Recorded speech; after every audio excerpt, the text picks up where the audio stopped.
Advance টাকা নিল, advance টাকা নিয়ে 16,000 টাকা নিল। 16,000 টাকা নিয়ে সে এখন দেওয়ারের নাম করছে, এখন অস্বীকার করছে।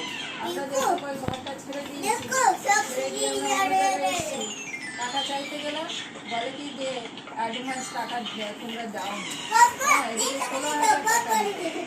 এই পরের টাকা নিয়ে দিল্লি ঘুরে বেড়াচ্ছে, দিল্লি ঘুরে বেড়াচ্ছে। জানো কত কষ্ট লাগে এই কষ্টের পয়সা। হ্যাঁ, আমরা ভাড়া থাকি বলে আমাদের আমরা মানুষ না। যাদের একটা বাড়ি আছে তারাই মানুষ। এদিকে যে ভাড়ার টাকা দিয়ে তাদের পেট চলছে সেটা তারা দেখে না।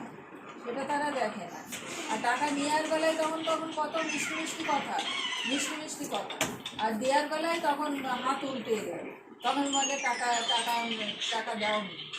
বলো, তোমরাও জানো, হয়তো তোমরাও এরকম পরিস্থিতিতে পড়েছো, আমরাও এরকম পরিস্থিতি, খুব কষ্ট হয়। কষ্টের টাকা তো দেওয়ারই নাম করলো না।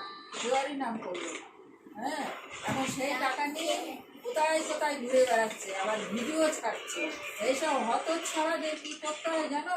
রাস্তায় ধরে না এদের চামড়া গুটিয়ে দিতে হয় এদেরকে। এই আমরা একটু সাদা মানুষ তো, ওই জন্য কিছু বলতে পারলাম না, যেহেতু ভাড়া থাকি।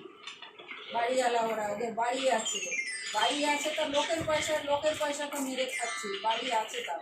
আর আমরা ভাড়া থেকেও নিজেদের কষ্টের পয়সায় খাই।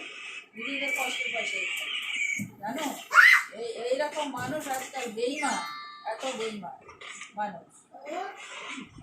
এসব মানুষদের না কোনোদিন ভালো হবে, কিন্তু ভালো হবে নাকি, এদেরই ভালো হচ্ছে। যারা সৎপথে আছে তাদেরই যত কষ্ট। তোদের ভালো হবে না তো কাদের ভালো হবে? এরা হচ্ছে জানো তো, দিনে দুপুরে ডাকাতি এদের, চোখের সামনে। হ্যাঁ, খেয়ে বলে খাইনি। এইরকম হতচ্ছাড়া এরা ঘাটের মরা জঘন্য প্রবৃত্তির মানুষেরা। হ্যাঁ, আর মুখে মিষ্টি কথা। এসব লোকেদের কেউ দেখতেও পারে, দেখতে পারে না। জানো, এই মিষ্টি কথার জোরেই এরা বেঁচে আছে। কথা ভালো হবে না, এদের কোনোদিন ভালো হবে। আজ নাই তো কাল এদের ভুগতেই হবে। তোমরা এরকম করো না, টাকা দেবে, হিসাব করে টাকা নেবে। ওই কাউকে সরলভাবে বিশ্বাস করে টাকা পয়সা দেবে, দিলে আমাদের মতন পস্তাতে হবে।